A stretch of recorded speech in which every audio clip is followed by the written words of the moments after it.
له وأشهد أن لا إله إلا الله وحده لا شريك له وأشهد أن محمدًا عبده ورسوله أما بعد فإن خير الحديث كتاب الله وخير الهدي هدي محمد صلى الله عليه وآله وسلم وشر الأمور محدثاتها وكل محدثة بدعة وكل بدعة ضلالة وكل ضلالة في النار اللهم صل وسلم على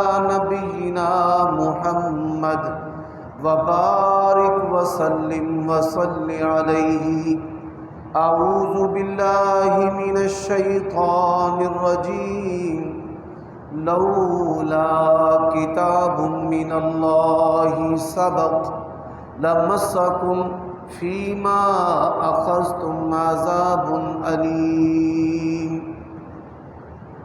عیوب اور نقائص سے منزہ اور پاکیزہ تمام قسم کی حمد و ثنا اللہ وحدہ لا شریک لہ کے لیے، اور درود و سلام شفیع للمذنبین خاتم النبیین رسول کریم رؤوف الرحیم صلی اللہ علیہ وآلہ وسلم کی ذات اقدس پر۔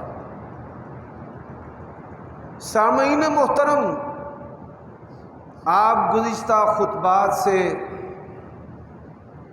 صحابہ کرام کی دین اسلام میں اہمیت، فضیلت، منقبت اور ان کی عدالت کے بارے میں اللہ تعالیٰ اور اس کے رسول کی باتیں سن رہے ہیں، اور پھر حضرت ابوبکر صدیق رضی اللہ تعالی عنہ، عمر بن خطاب رضی اللہ تعالی عنہ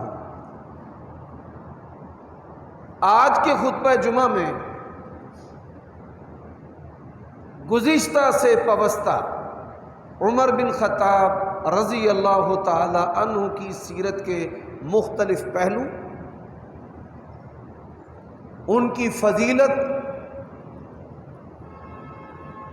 اور دین اسلام میں جو ان کی اہمیت منقبت ہے، جستہ جستہ اور چیدہ چیدہ واقعات جو ہیں وہ آپ کے گوش گزار کیے جائیں گے۔ یہ بات آپ سب کو پتہ ہے کہ اسلام کے اندر سب سے بڑی خوبی سچے دل کے ساتھ اللہ تعالیٰ اور اس کے رسول کی اطاعت و فرما برداری ہے۔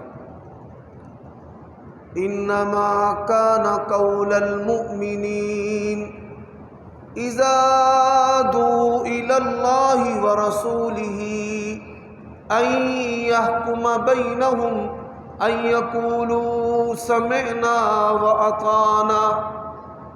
فرمایا مومن بندوں کی روش، خصلت، عادت، طبیعت یہ ہونی چاہیے کہ ان کو جب بھی اللہ تعالیٰ اور اس کے رسول کی طرف بلایا جائے وہ فوراً کہے سمعنا واطعنا، کہ ہم فرما برداری کرنے والے ہیں، ہم نے اس بات کو مان لیا ہے۔ اب یہ جو ماننا ہوتا ہے اس کی بھی کچھ قسمیں ہیں۔ ایک بات درست ہوتی ہے لیکن بندے کے اندر سمجھنے کی اہلیت نہیں ہوتی، وہ اپنے استاد سے، باپ سے، مربی سے اس کو سیکھتا ہے کہ یہ جو چیز ہے آپ مجھے سمجھائیں، اس کو پھر بھی سمجھ نہیں آتی، پھر اس کو سادہ اس کی عقل کے مطابق مثالیں دے کر بات جو ہے وہ سمجھائی جاتی ہے، اور پھر وہ بڑی خوشی سے کہتا ہے ہاں اب مجھے بات سمجھ آ گئی۔ حضرات ایک درجہ اس سے اوپر ہے کہ بات کرنے والا بات کرتا ہے اور سننے والا جو ہے وہ اس بات کو سمجھ جاتا ہے. ایک درجہ اس سے بھی اوپر ہے. بات کرنے والے کو بات کی باریکی کا پتہ نہیں ہوتا، لیکن بات سننے والا جو ہے وہ اس کی باریکی کو جان لیتا ہے. نبی علیہ الصلوۃ والسلام نے فرمایا رب مبلغ اوعى له من سامع. ایک سننے والا ہے اور ایک جو ہے بات جس کو پہنچائی گئی ہے، جس کو بات پہنچائی گئی ہے وہ اس بات کی فقاہت کو، اس کے اندر جو علوم اور حکمتیں ہوتی ہیں ان کو جان لیتے ہیں. میں اس کی مثال دیتا ہوں. صحابہ کرام رضوان اللہ علیہ مجمعین کے دور میں نبی علیہ الصلوۃ والسلام کی شخصیت اور ہستی موجود تھی، اور جب بھی کوئی چھوٹا اور بڑا مسئلہ ہوتا وہ فوراً نبی علیہ الصلوۃ والسلام سے پوچھ لیتے.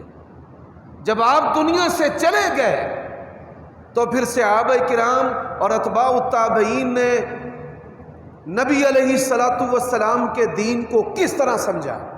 میں اس کی مثال ایک حدیث پیش کرتا ہوں کہ آپ صلی اللہ علیہ وآلہ وسلم ایک صحابی کے گھر آئے، اس کے بچے کو مخاطب کیا ابو عمیر، اسے سلام کیا السلام علیکم، اور اس کے پالتو پرندے کا حال پوچھا. اب یہ حدیث آپ نے سنی ہے، لیکن محدثین نے اس حدیث میں سے 20 مسائل کا استنباط کیا ہے. پہلا مسئلہ کہ بڑا آدمی چھوٹے آدمی کے گھر آ سکتا ہے، یہ خلاف ادب نہیں ہے، جس طرح رسول اللہ صلی اللہ علیہ وسلم آئے. بچے کی کنیت بھی رکھنا جائز اور درست ہے. نبی علیہ السلام نے بچے کو ابو عمیر کہا ہے. پھر بڑا جو ہے وہ چھوٹے کو سلام کہہ سکتا ہے. نبی علیہ الصلوۃ والسلام نے اس بچے کو السلام علیکم کہا ہے. گھر میں پالتو پرندے رکھنا جائز اور درست ہے. اس بچے نے پالتو پرندہ رکھا ہوا تھا، اور پھر پالتو پرندوں کے بارے میں پوچھنا یہ بھی نبی علیہ الصلوۃ والسلام کی سنت ہے. اور پھر اس حدیث سے گھر کی پرائیویسی کا بھی استنباط کیا کہ باوجود کہ نبی علیہ الصلوۃ والسلام اللہ تبارک و تعالیٰ کے بعد سب سے برتر و بالا و اعلیٰ ہیں، لیکن بغیر اجازت کے آپ صلی اللہ علیہ وآلہ وسلم بھی کسی کے گھر میں داخل نہیں ہوتے تھے. تو یہ ہے کہ بات کرنے والا بات کرتا ہے اور سننے والا اس سے کئی مسائل نکال لیتا ہے. ایک اس سے بھی بڑی خوبی ہے. وہ خوبی کیا ہے؟ بات کرنے والا بات کرتا ہے اور سننے والا کہتا ہے جو بھی کہا ہے حق ہے، سچ ہے. اس کو ہم اپنی زبان کے اندر حواری کہتے ہیں. اللہ کے نبی علیہ الصلوۃ والسلام نے فرمایا لِكُلِّ نَبِيٍّ حَوَارِيٌّ، ہر نبی کا ایک حواری ہے کہ نبی جو بھی کہتا ہے حواری کہتا ہے جی جو کہا ہے ٹھیک کہا ہے. وَحَوَارِيُّ زُبَيْرٌ، میرا جو حواری ہے وہ زبیر رضی اللہ تعالی عنہ. میں نے حواری بات آپ کو سمجھانے کے لیے اتنی تمہید سنائی ہے اور بات کو سمجھنے کے درجات بتائے، لیکن حضرات پوری دنیا کے حواریوں کو جمع کر لیا جائے، جو شان ابو بکر عمر کا ہے وہ کسی کا بھی نہیں. اللہ تعالیٰ نے ان کو یہ کمال دیا تھا. نبی علیہ الصلوۃ والسلام کوئی عمل کرتے، کوئی بات کرتے، سب سے بڑھ کر اس بات کو سمجھنے والے اور اس پر عمل کرنے والے ابو بکر اور عمر رضی اللہ تعالی عنہما تھے. اور یہ حواری کا شان کیا ہے؟ رسول کریم صلی اللہ علیہ وآلہ وسلم نے 2 صحابہ کے بارے میں کہا کہ تم پر میرے ماں باپ قربان جائیں. ایک سعد رضی اللہ تعالیٰ عنہ کے بارے میں، سعد بن ابی وقاص کے بارے میں، اور ایک زبیر بن عوام رضی اللہ تعالیٰ عنہ کے بارے میں کہ زبیر تجھ پہ میں محمد الرسول اللہ کے ماں باپ قربان جائیں. اب حضرت عمر رضی اللہ تعالیٰ عنہ ان ان کی یہ خوبی تھی جہاں سے میں نے خطبہ شروع کیا ہے کہ اللہ تعالیٰ اور اس کے رسول کی بات کو سب سے پہلے ماننا، اس پر عمل کرنا، یہ خوبی ہے۔ اور یہ خوبی سب سے بڑھ کر ابو بکر اور عمر رضی اللہ عنہما میں تھی۔ پہلی مثال،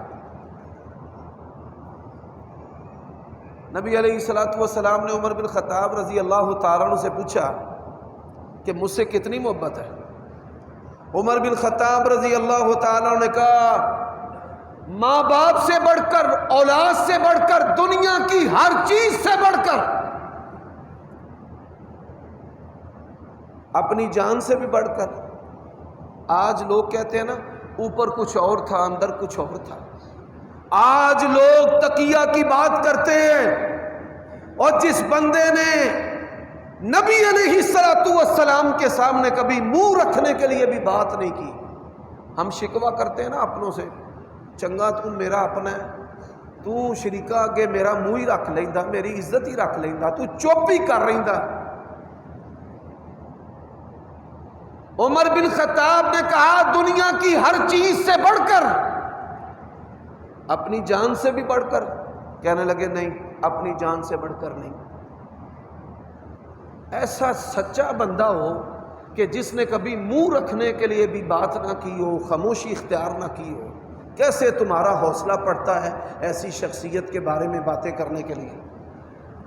نبی علیہ الصلوۃ والسلام نے کہا تم میں سے کوئی بندہ تب تک مومن نہیں ہو سکتا جب تک مجھ سے اپنے والدین سے بڑھ کر، اپنی اولاد سے بڑھ کر، اپنی جان سے بڑھ کر محبت نہ کرے۔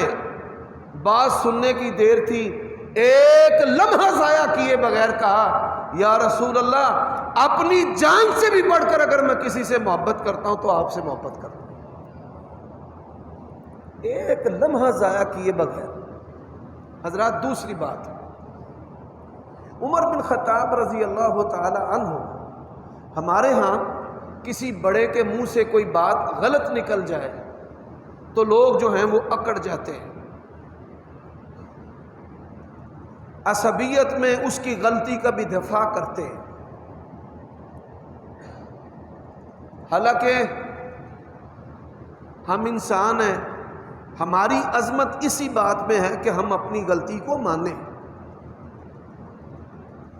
لیکن حضرات یہ جو تنظیم پرست لوگ ہوتے ہیں، آپ کے اندر بھی ایسے لوگ بیٹھے ہیں، میں چہرے دیکھ رہا ہوں جو جماعتوں اور تنظیموں سے وابستہ ہیں۔ تنظیم پرستی جو ہے لاشعوری طور پر اپنی جماعت کے لیڈر کو نبوت اور رسالت کے منصب پر بٹھا دیتے ہیں، جو کہتا رہے، جو کرتا رہے، تم نے تسلیم کرنا ہے، تم نے دفاع کرنا ہے، اور تم نے کسی دوسرے کی جو صحیح اور درست بات ہے اس کو بھی جھوٹی ثابت کرنا ہے۔ یہ لاشعوری طور پر کسی کو منصب نبوت اور رسالت پر بٹھانا۔ حضرت عمر رضی اللہ تعالی عنہ، ان کے پاس ایک مقدمہ لایا گیا، ایک عورت نے زنا کیا، لیکن جو زنا کرنے والی عورت ہے وہ مجنونہ ہے، دیوانی ہے۔ عمر بن خطاب رضی اللہ تعالیٰ عنہ نے کہا کہ اس کو سزا دی جائے۔ علی بن ابی طالب رضی اللہ تعالی عنہ، ان کو پتہ چلا کہ امیر المومنین نے یہ فیصلہ کیا ہے۔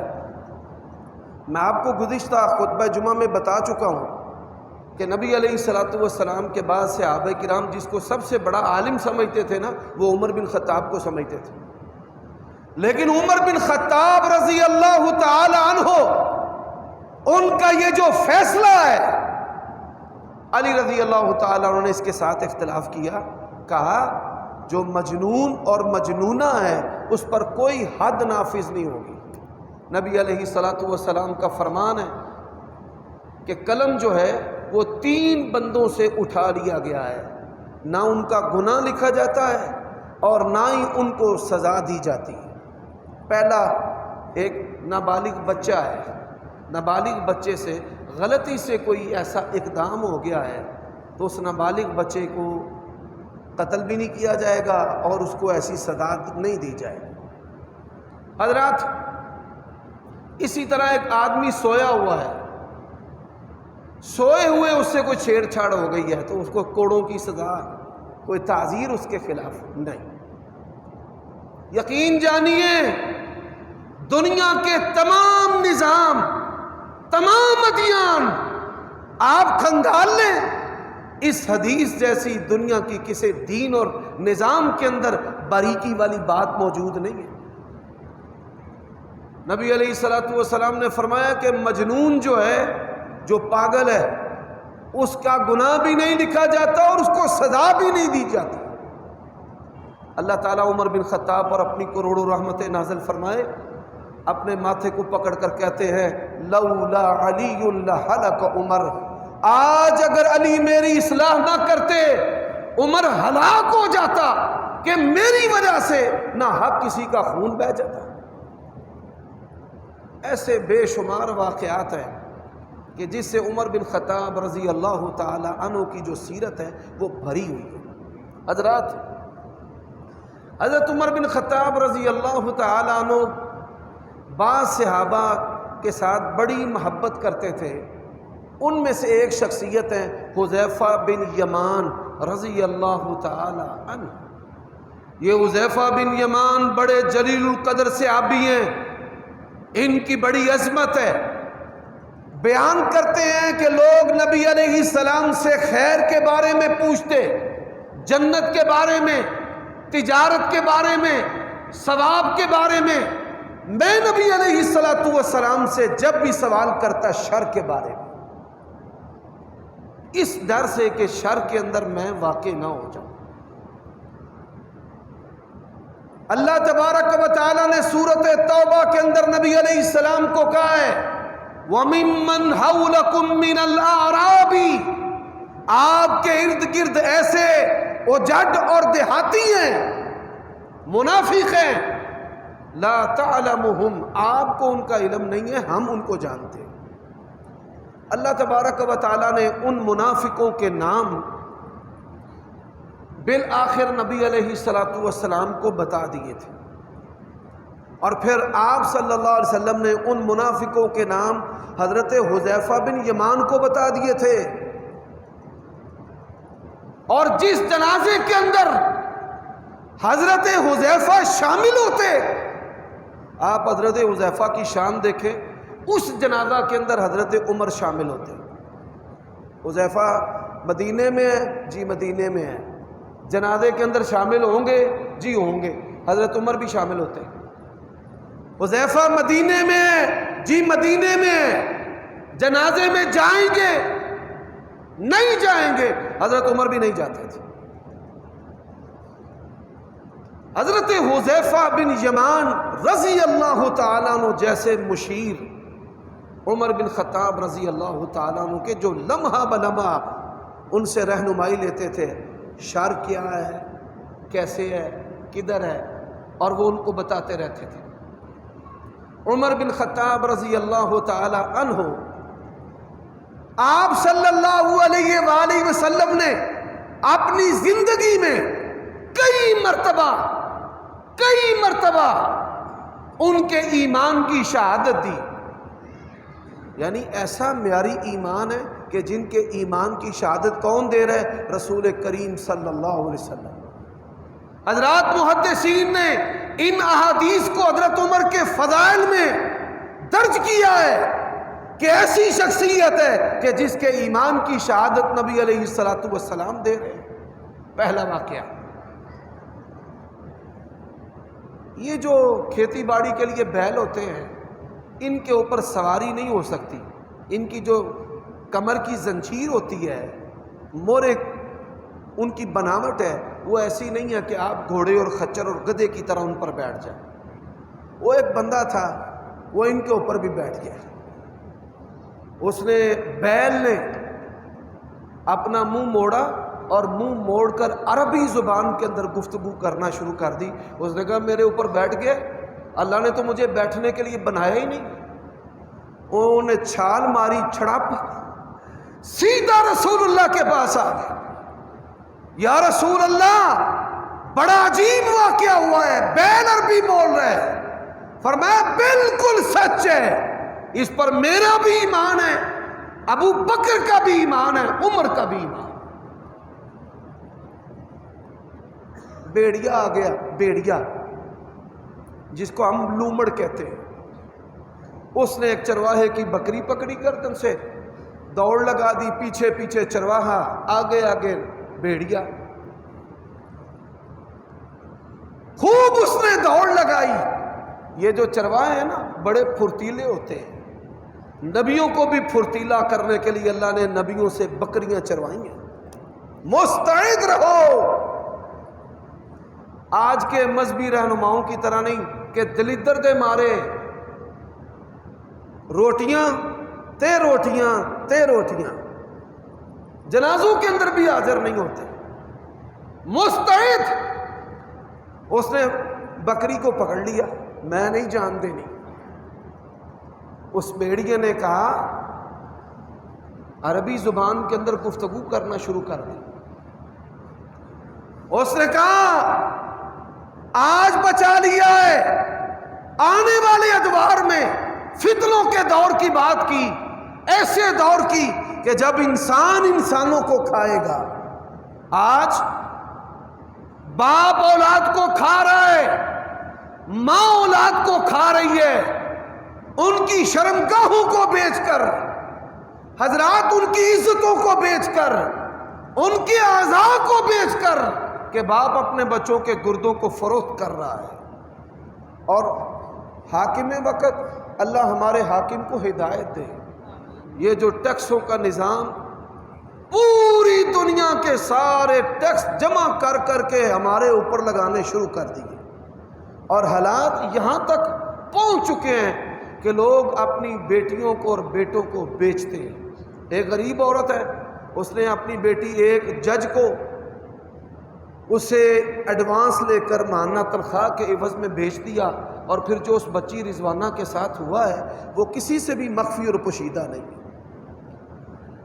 یہ امت وہ امت ہے، محمد بن قاسم جو ہے اس نے ملتان تک علاقہ کفار کا ادھیڑ کے رکھ دیا تھا، جب کافروں کے زندان کے اندر ایک مسلمان عورت نے خط لکھا تھا کہ میری عزت کو خطرہ ہے۔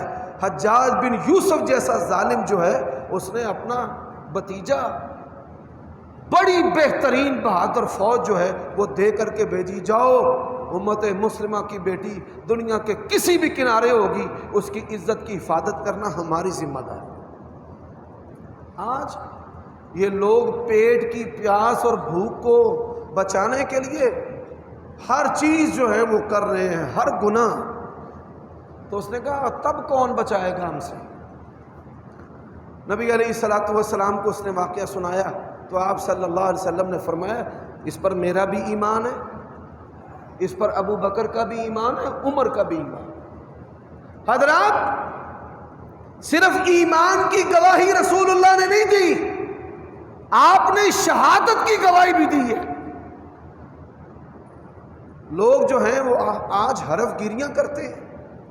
نبی علیہ الصلوۃ والسلام نے احد پہاڑ پر کھڑے ہو کر کہا تھا اس وقت ٹھہر جا، جب اس نے ہلنا شروع کر دیا آپ نے اپنی ایڑی ماری، فرمایا اس وقت علیک نبی اللہ و صدیق و شہیدانی، تجھ پر ایک اللہ کا نبی ہے، ایک صدیق ہے اور 2 شہید ہے۔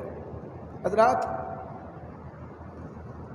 عمر بن خطاب رضی اللہ تعالیٰ عنہ کی جو شہادت ہے، آئیے حذیفہ بن یمان جن کا میں نے تذکرہ کیا ہے ان سے ذرا پوچھتے ہیں کہ یہ شہادت امت کے لیے کیا حیثیت اور معنی رکھتی ہے۔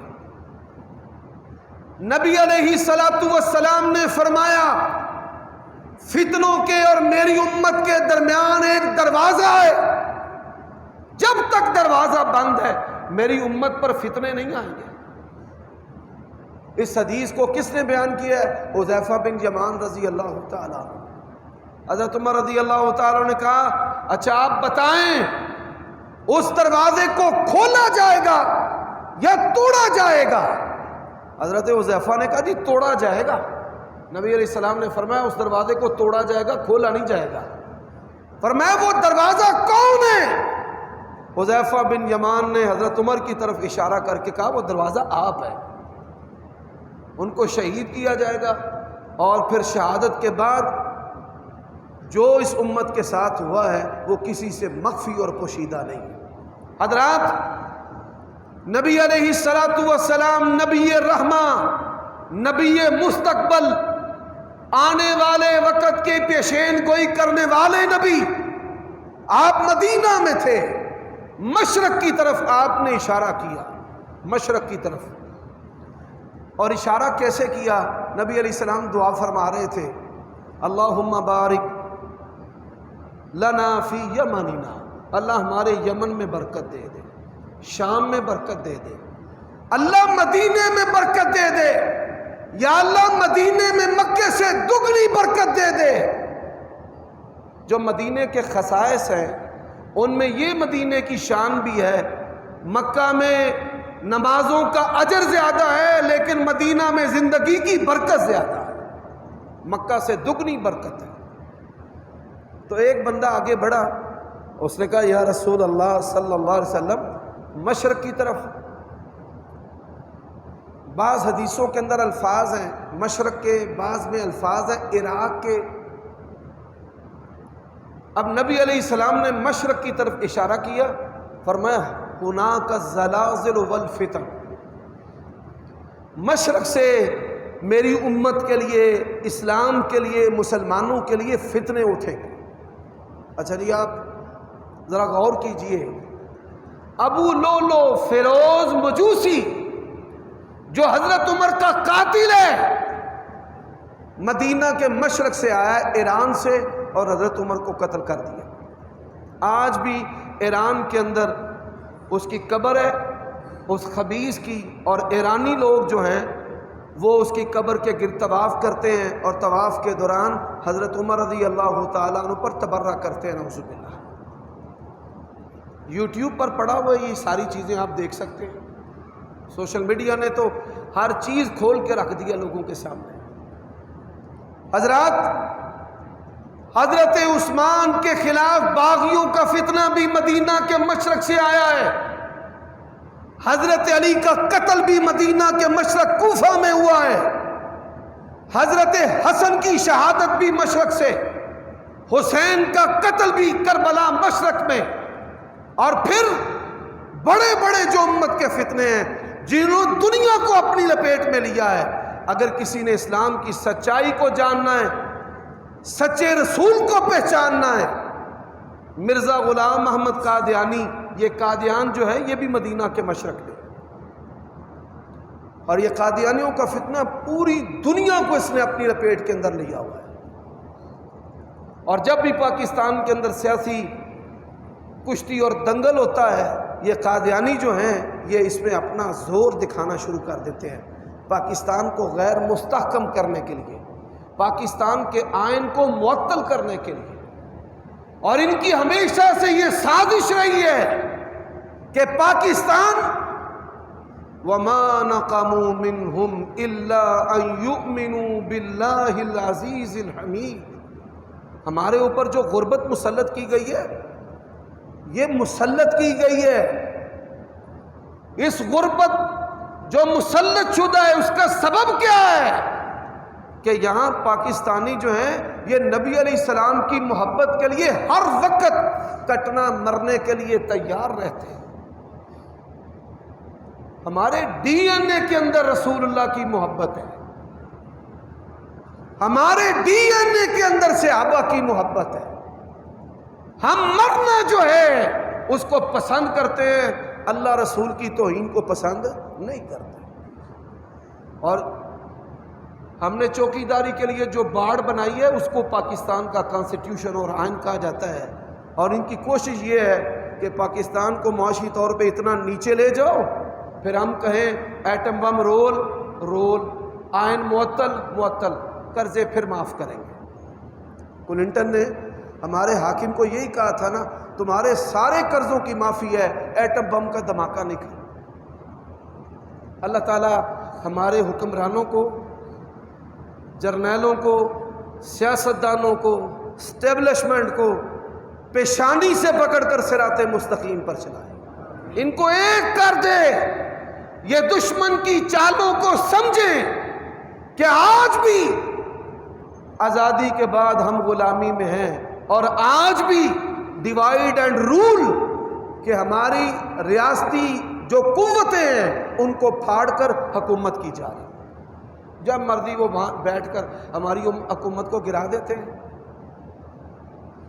جب نواز شریف کی حکومت کو گرایا جا رہا تھا تو پی ٹی آئی والے بھائی بڑے خوش تھے، ہم تب بھی کہتے تھے یہ حکومتیں گرانے والا عمل درست نہیں ہے، اس سے معاشی بدحالی پیدا ہوتی ہے۔ اور جب آج ان دنوں اور اس سے پہلے عمران خان اس کا شکنجہ کشا گیا ہے تو ملک کے اندر جو حالات ہیں وہ کسی سے مخفی پوشیدہ نہیں۔ یہ عمل نواز شریف کے ساتھ ہو، زرداری کے ساتھ ہو، عمران کے ساتھ ہو، ہمارا ممبر اس کی حمایت نہیں کر سکتا۔ حاکم وقت ہمارے ووٹ سے آئے نہ آئے، ہم نے اس کے لیے دعا کرنی ہے، کیونکہ اس کی اصلاح کے اندر انسانوں کی اصلاح اور خیر خواہی۔ آج پورا پاکستان ٹھپ بیٹھا ہے، اور پھر ایسی سیاسی وابستگی نہیں ہونی چاہیے کہ آپ اپنے بھائی کو چھوڑ دیں، آپ گالیاں دیں، آپ پاکیزگی جو اخلاقی اقدار ہیں ان کو چھوڑ دیں۔ عمر بن خطاب رضی اللہ تعالی عنہ، ان کی سیرت ہمیں باوقار سیاست کرنے کا سبق اور درس دیتی۔ حضرات، اب میں جو حدیث سنانے لگا ہوں اس میں بھی ہمارے حکمرانوں کے لیے سیاسی جو جتھا بندیاں ہیں نا، ان کے لیے اسباق ہے، خواہ وہ میں ہوں آپ ہیں۔ حضرت عمر رضی اللہ تعالیٰ عنہ کی میں شہادت کا ذکر کرنا چاہتا ہوں۔ حضرت عمر رضی اللہ تعالیٰ عنہ وہ شخصیت ہیں پوری دنیا کے اندر، یہ جتنے بھی کافر ہیں، یعنی میں اگر آپ سے سوال کروں کہ وہ کون سی شخصیت ہے جو پاسپورٹ کے بغیر دنیا کے ہر ملک کا سفر کر سکتی ہے، تو پہلے تو وہ برطانیہ کی ملکہ تھی، اب جو شہزادہ چارلس ہے، کنگ چارلس، وہ بغیر پاسپورٹ کے دنیا کے تمام ممالک کا سفر کر سکتا ہے۔ آسٹریلیا، نیوزی لینڈ سے لے کر امریکہ تک یہ جو ریاستیں ہیں کافروں کی اور نیٹو افواج، انہوں نے حلف اٹھایا ہوا ہے کہ ہم ملکہ الزبتھ اور اس کے خاندان کے ہمیشہ وفادار رہیں گے، ہمیشہ۔ لیکن یہ بات آپ یاد رکھیں، امریکہ سے لے کر نیوزی لینڈ، آسٹریلیا، دنیا کے دوسرے کنارے تک عمر بن خطاب کے قانون کے بغیر انگریزوں کا نظام اور معاشرہ نہیں چل سکتا۔ یہ بچوں کو جو وظیفے دیے جاتے ہیں، دنیا میں پہلا خلیفہ ہے جس نے کہا ہے کہ بچوں کی ساری ضروریات ہمارے ذمہ ہیں۔ انہوں نے کہا کہ بچہ جب دودھ پیے گا نا، اسکول گوئنگ کی اس کی عمر ہو یا روٹی کھائے، تو ہم وظیفہ دیں گے۔ پتہ چلا جی مائیں اب جلدی کرتی ہیں دودھ چھڑانے میں، روٹی کھائے بچہ تاکہ ہمیں جلدی سے وظیفہ ملے۔ حضرت عمر نے کہا اچھا یہ بات ہے، یہ نہیں کہا وظیفہ بند کر دیو، ہمارے حکمرانوں کی طرح نہیں کہ لتر مارن والے بتا دیو، کہا بچہ پیدا ہوگا اس کا وظیفہ لگ گیا، جوان ہونے تک اس کی ساری ضروریات حاکم وقت دے گا۔ دنیا کے اندر انشورنس کا تصور ہے، یہ انگریزوں کا تصور ناقص تصور ہے، اسلام کا تصور پورا ہے۔ اللہ کے نبی نے کہا قرضہ ہمارے ذمہ ہے، مال تمہارے وارثوں کا ہے۔ ریاست کا کوئی بندہ ڈیفالٹ کر جاتا ہے، اس کی جو ڈیفالٹ ہے ریاست اس کو پورا کرے گی۔ عمر بن خطاب رضی اللہ تعالی عنہ نے سنت سے انشورنس کا تصور لے کر دیا۔ پھر اسلام وہ دین ہے من لم یوقر کبیرنا، فرمایا اللہ تعالیٰ نے تمہارے بوڑھوں کے ساتھ عزت رکھی ہے، اللہ بوڑھے والوں کا حیا کرتا ہے، اللہ کو اہل زمین پر اتنا غصہ آتا ہے بچے اور بوڑھے نہ ہوں، اللہ کہتے ہیں میں عذاب ڈال دوں۔ بوڑھوں کو عزت یورپ دے رہا ہے، کفار دے رہے ہیں، ان کے لیے کنسیشن ہے، ان کے لیے پھر رعایت ہے، رعایت کے علاوہ بڑی ساری چیزیں مفت ہیں۔ حضرات، یہ عمر بن خطاب تھے، جب مذہبی تہوار آتے تھے منڈیوں میں مالکوں کو کہتے تھے مال مجھ سے لے لو، دکانیں کے جو منہ ہیں مسلمانوں کے لیے کھول دو۔ آج ہم نے کیا کیا ہے، وہ کرسمس آتا ہے نا تو کافر چیزیں سستی کر دیتے ہیں، رمضان آتا ہے ہم مسلمان چیزیں مہنگی کر دیتے ہیں۔ یہ دنیا میں عمر بن خطاب تھے جس نے کہا تھا منڈیوں کے مالک، دکانوں کے مالک، دروازے کھول دو اور پیسے جو ہے وہ مجھ سے لو، ان کو مفت چیزیں دو، روزے رکھو۔ عمر بن خطاب تھے جو کہتے تھے سحری افطاری کے وقت اپنی بیویوں کو مصروف نہ کر دینا، یہ روزے رکھیں، یہ ذکر کریں، یہ تراویح، گھر میں خادمہ نہیں ہے، خادم ہم دیں گے، نوکر ہم سے لے لو، اور اپنی بیویوں کو بھی نیکیوں کے اندر شریک رکھو۔ اللہ اکبر۔ اس کائنات کے اندر ایسا منتظم، ایسا قائد، ایسا ایڈمنسٹریٹر، اس کی مثال ہی نہیں ملتی۔ حضرات، ایک اور چیز میں عرض کرنا چاہتا ہوں۔ عمر بن خطاب رضی اللہ تعالیٰ عنہ رات کو نہ چوکیدارا کرتے تھے، پہرا۔ بڑے بڑے واقعات ہیں ان کی سیرت کے۔ مدینے سے دور نظر آیا آگ لگی ہوئی ہے، اسلم ان کا غلام تھا ساتھ، چلو جی آگ ادھر کیوں چل رہی ہے، جا کر دیکھا ایک عورت ہے، اس نے آگ جلائی ہے اور اوپر دیگچہ رکھا ہوا ہے، پانی ڈال کر چمچ پھیر رہی ہے، بچے جو ہیں وہ بلک رہے ہیں، یہ منظر دیکھ رہے ہیں اور بچوں کو تسلیاں دے رہی ہے، بھائی پک جاتا ہے، پک جاتا ہے، پک جاتا ہے، پک جاتا ہے۔ اس کا مقصد تھا تھک ہار کے سو جائیں، میں نے ان کو کہاں سے کھلانا پلانا ہے، ہر چیز ہی ویلی ہے۔ اللہ اکبر۔ حضرت عمر نے آواز دی ہم آنا چاہتے ہیں، اس نے کہا خیر سے ہے تو آ جاؤ، کیا بات ہے، کھانے پینے کے لیے کچھ نہیں ہے، تسلیاں دے رہی ہوں کہ سو جائیں تھک کر، دیگچہ خالی ہے۔ اسلم کہتا ہے اللہ کی قسم ہے، خلیفہ کا جو بدن ہے نا لرزنا شروع ہو گیا، ایسے ایسے ایسے۔ کہتے ہیں رک، میں آیا، دوڑتے ہوئے مدینہ کی طرف گئے، دوڑتے ہوئے بیت المال سے گھی کا کنستر لیا، آٹے کی بوری لی، سازو سامان لیا، یہاں پہ گردن پہ آٹا، ایک ہاتھ میں توڑا، دوسرے میں کنستر گھی کا۔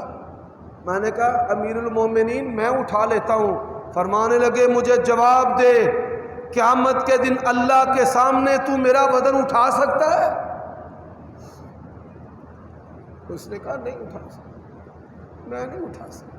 کہا پھر مجھے اٹھانے دو۔ حضرات، جا کر اس کو ساز و سامان دیا، اس نے کھانا بنایا، چھپ کے نا دیکھتے رہے۔ جب جانے لگے نا، چھپنے سے پہلے جانے لگے تو ایک بات مجھے یاد آ گئی، اس نے کہا اپنا نام پتہ بتا دینا، صبح میں خلیفہ کے سامنے تیری تعریف کر کے تجھے انعام دلواؤں گی۔ اور جب وہ صبح حاضر ہوئی، یہ دیکھ کر ششدر اور حیران رہ گئی کہ 22 لاکھ مربع میل کا جو حاکم ہے یہ تو خود ہے۔ حضرات، یہ ایسی شخصیت ہے عمر بن خطاب رضی اللہ تعالیٰ کہ جن کی زندگی، جن کا دن، جن کی راتیں اسلام اور مسلمانوں کی نوکری کرتے ہوئے گزری ہیں، اس شخصیت کے بارے میں بات کرتے ہو۔ ہم اپنے آبا کے بارے میں گالیاں تو سن سکتے ہیں، لیکن یہ بات یاد رکھو، رسول اللہ کی سیرت کے ساتھی، قرآن کی آیات کے جو مصداق اور محافظ ہیں، ہم ان کے بارے میں کوئی بات سن نہیں سکتے۔ اسی پر اکتفا ہے۔ انشاءاللہ اگلا جمعہ بھی میں نے حضرت عمر کی سیرت پر ہی پڑھانا ہے، وہ بڑی ساری باتیں رہ گئی ہیں، باقی باتیں اگلے خطبہ جمعہ میں ہوں گی۔ اقول قولی ھذا واستغفر اللہ لی ولکم۔